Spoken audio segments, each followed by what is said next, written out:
The notification flashed across my phone screen at 3:47 a.m. Domain foodwithgrace.com has been deleted. I'd been expecting it, but my heart still skipped a beat. 5 years of work, over 2 million followers, and a thriving business, all seemingly erased with a few keystrokes. My name is Grace Mitchell, and my ex-husband had just tried to destroy my career. I was in my kitchen, testing recipes for my upcoming cookbook when the message came through. The irony wasn't lost on me. I was literally making his favorite dish, a spicy Korean fried chicken that had gone viral last year, when he decided to pull the trigger on his revenge plan.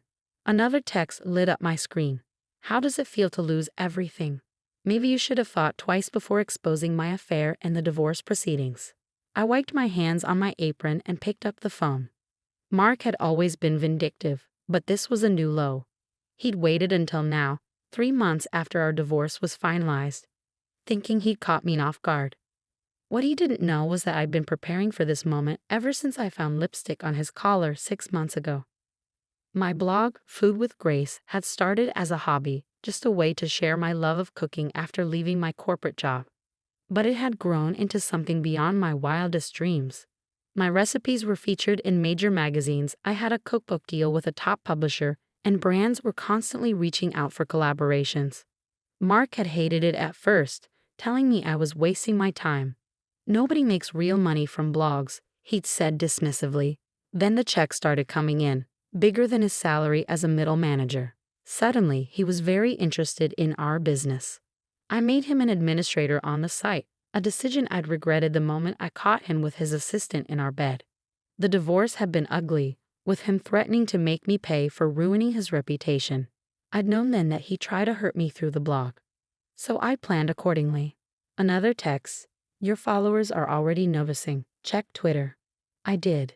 #FoodWithGrace was trending, with concerned followers wondering why the site was down. My inbox was flooding with messages from worried fans and panicked brand partners. Time to put my plan into action. I opened my laptop and clicked on a folder labeled Recipes to Test. Inside was another folder, Backup Plan. With a few clicks, I initiated the restoration process I'd set up months ago. While that ran in the background, I called Sophie, my best friend and tech guru extraordinaire. It's happening, I said when she answered, despite the early hour. That bastard finally did it. She sounded fully awake, starting the countermeasures now. Sophie had helped me prepare for this, setting up multiple backups and a shadow site that could go live within hours.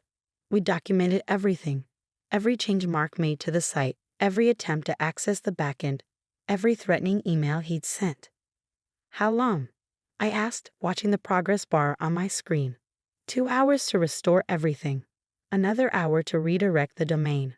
By breakfast time, Food with Grace will be back, bigger and better than ever. I smiled, thinking of the surprise waiting for Mark. And the other thing. Already in motion, the lawyers have everything they need.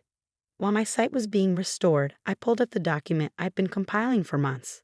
Screenshots of Mark's threats, records of his attempts to sabotage my business, evidence of his affair. Everything that proved this was a calculated attack. My phone buzzed again. This time it was Diana, my publisher. Grace, what's happening? The site is temporarily down. I cut in smoothly. Technical difficulties. It'll be back up in a few hours. Are you sure? Because we have the cookbook promotion. Diana, I said firmly, trust me. Everything is under control. After reassuring her, I posted a quick message to my social media accounts. Dear followers, Food with Grace is experiencing some technical issues. Don't worry, we'll be back soon with some exciting changes. In the meantime, who's hungry for some Korean fried chicken? I attached a photo of the dish I'd just finished, perfectly crispy, glazed with a sauce that had taken me years to perfect. The responses were immediate. Can't wait for the site to be back. That chicken looks amazing. We trust you, Grace. Mark's next text came an hour later. Trying to do damage control? It's too late. Everything's gone. Recipes, photos, subscriber list, everything. I typed back, thanks for the heads up, making chicken. Want the recipe? His response was immediate. Are you insane? Your career is over. Is it? Better check the site in about an hour. I could almost feel his confusion through the phone. He thought he'd destroyed me, But he'd forgotten something crucial about who I was, who I'd always been. Before I was a food blogger, I was a project manager for a Fortune 500 company. I specialized in risk assessment and contingency planning. Mark used to make fun of my obsessive attention to detail, my need to have backup plans for my backup plans. Those same skills had saved my business. While the site restoration continued, I made a few more calls. First to my lawyer, confirming that everything was documented for the restraining order and civil suit we'd be filing. Then to my team, the photographers, recipe testers, and content managers who'd helped build Food with Grace into what it was. They'd all been briefed on this possibility. Everyone knew their roles. At 6:45 a.m., exactly 3 hours after Mark's attack, Sophie called. "We're ready," she said. "Want to do the honors?" I sat at my kitchen counter, laptop open, the smell of Korean fried chicken still lingering in the air. Do it. With a few keystrokes, Food with Grace was back online, not just restored, but improved. The new site was faster, more secure, and featured an interface we'd been working on in secret for months. Every recipe was there, every photo, every subscriber. Plus some new content we'd been saving for this moment, including a video series on rising from the ashes, cooking Phoenix-inspired dishes from around the world. My phone started buzzing immediately, followers celebrating the site's return. Brands impressed by the smooth handling of the technical difficulties. Food magazines wanting to cover the story. And Mark, his messages became increasingly frantic. "What did you do? How is this possible? This isn't over." I waited until 7 a.m. exactly to respond. "You're right, it's not over. Check your email." I knew what he'd find in his inbox. A letter from my lawyer detailing the criminal charges for cyber attacks and the civil suit for attempted business sabotage. Every threat he'd made, every action he'd taken, meticulously documented. The final blow was the press release, scheduled to go out in 1 hour. Food with Grace announces major expansion. We'd be launching a cooking school, a kitchenware line, and yes, that cookbook deal had just been doubled. My phone rang, Mark again. I let it go to voicemail, focusing instead on plating the Korean fried chicken for its photo shoot. The sauce glistened perfectly, garnished with sesame seeds and green onions. Sophie arrived just as I was finishing the styling. "Want to hear something funny?" she asked, setting up her camera. His attempt to delete the site actually triggered our security protocol. We now have evidence of exactly how he did it. Timestamps, IP addresses, everything. I adjusted a piece of chicken slightly. He never did understand that destroying something doesn't make you powerful. Building does. Speaking of building, Sophie grinned. "Wait until he sees what else we've been working on." She was referring to our biggest project yet, one we kept completely under wraps. While Mark had been plotting to destroy Food with Grace, we've been developing an entire digital cooking platform.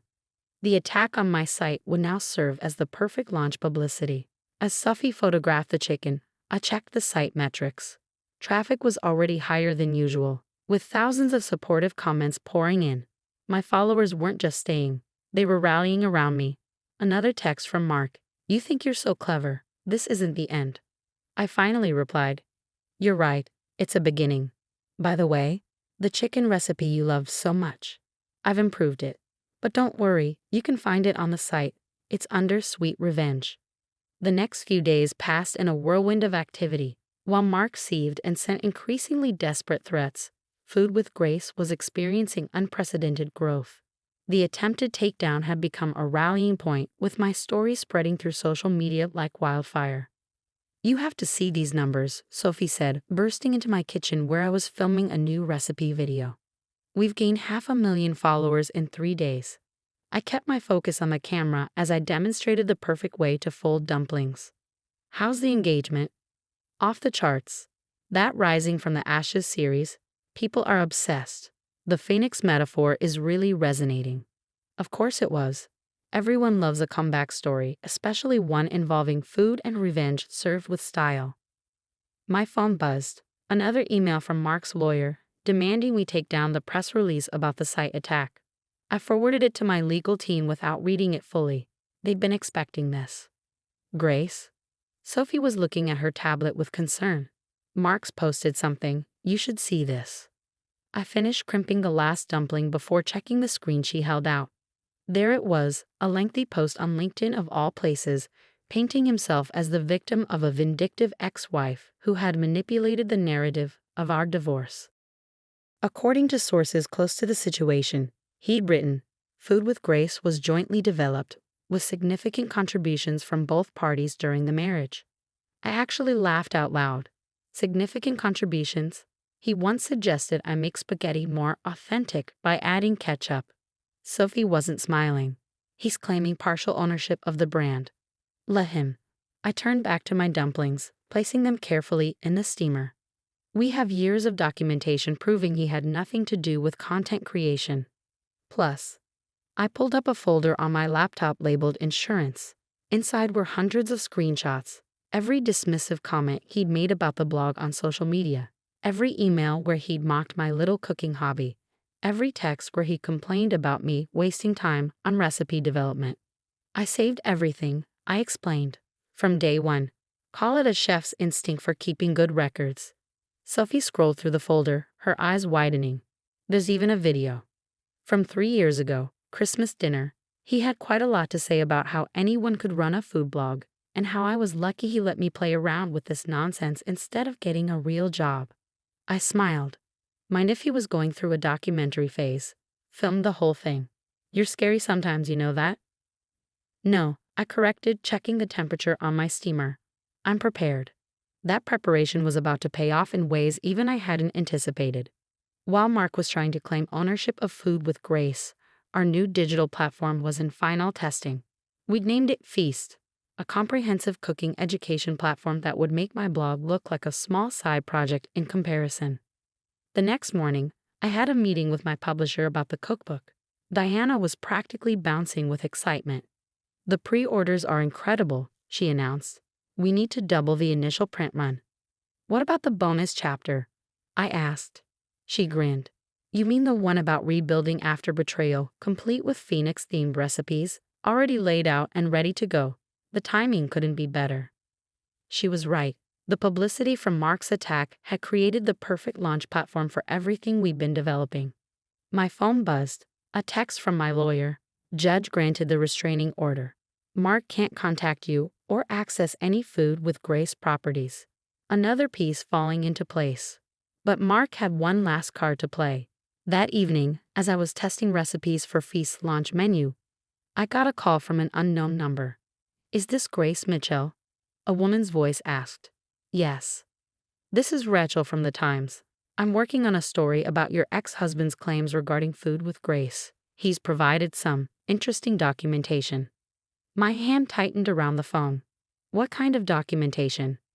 Emails discussing blog strategy, some early recipe notes with his comments. He's claiming he was the real creative force behind the brand's success. I closed my eyes, taking a deep breath. Of course he'd go to the press. Of course he tried to manipulate the narrative. Ms. Rachel, I said calmly, I'd be happy to discuss this with you. In fact, I think I have some materials you'd find very interesting. Would you like to come to my studio tomorrow? I'll be testing recipes for my new platform. We can talk while I cook. There was a pause. New platform. Oh yes, I smiled. And I make excellent dumplings. The next day, Rachel sat at my kitchen counter, recorder running, as I demonstrated the dumpling technique I'd perfected over years of practice. So, she said, watching me fold perfect pleats into the wrapper, tell me about these claims your ex-husband is making. I gestured to the laptop set up nearby. Before we get to that, I'd like to show you something. For the next hour, I walked her through everything. The documented history of Food with Grace, the evidence of Mark's dismissal of the blog, the video from that Christmas dinner. I showed her the threatening texts he'd sent before and after the divorce, the records of his attempted site takedown, the paper trail of my sole ownership and development of the brand. And now, I said, setting a plate of perfectly steamed dumplings in front of her. Let me tell you about Feast. By the time Rachel left, she had a very different story than the one Mark had tried to sell. 2 days later, her article ran in the Times. From blog to empire. How one chef turned betrayal into business success. The piece detailed not just Mark's attempted sabotage, but the full scope of what we built and what we were about to launch. The response was immediate and overwhelming. Feast's waitlist grew to over 100,000 people overnight. The cookbook pre-orders doubled again, and Food with Grace, we passed 3 million followers. Mark's final text came the next day. You planned this. All of it. I was in my test kitchen, filming a series on traditional dumpling techniques from around the world for Feast's launch. The irony wasn't lost on me. The very skills he dismissed as a hobby had built an empire. No, Mark, I typed back. You plan to destroy something. I plan to build something better. Then I blocked his number and turned back to my dumplings. 6 months later, I stood on a stage at the International Food Media Awards, accepting the award for digital innovation in culinary education. Feast had revolutionized online cooking education, while Food with Grace had become the gold standard for culinary content creation. Success, I said in my acceptance speech, is like a well-developed recipe. It takes time, patience, and a willingness to learn from your mistakes. Sometimes the ingredients life hands you seem bitter at first, but with the right technique, you can transform them into something extraordinary. The audience applauded, but I wasn't finished. And to anyone who's ever been told their dreams are just a hobby, their passion is just a waste of time, their goals are unrealistic, remember this. The same fire that others use to try to destroy you can become the flame that helps you rise, stronger and more determined than ever. Later that night, at the celebration dinner, Sophie raised her glass. To the phoenix of the food world, she toasted, and to perfect dumplings. I laughed, clinking my glass against hers. To being prepared. You know, she said thoughtfully, Mark really did you a favor. Without his attack, we might have rolled everything out more slowly. True, I nodded. Sometimes your enemies become your best motivators. As we enjoyed the meal, including a special batch of phoenix-shaped dumplings I created for the occasion, I thought about everything that had led to this moment.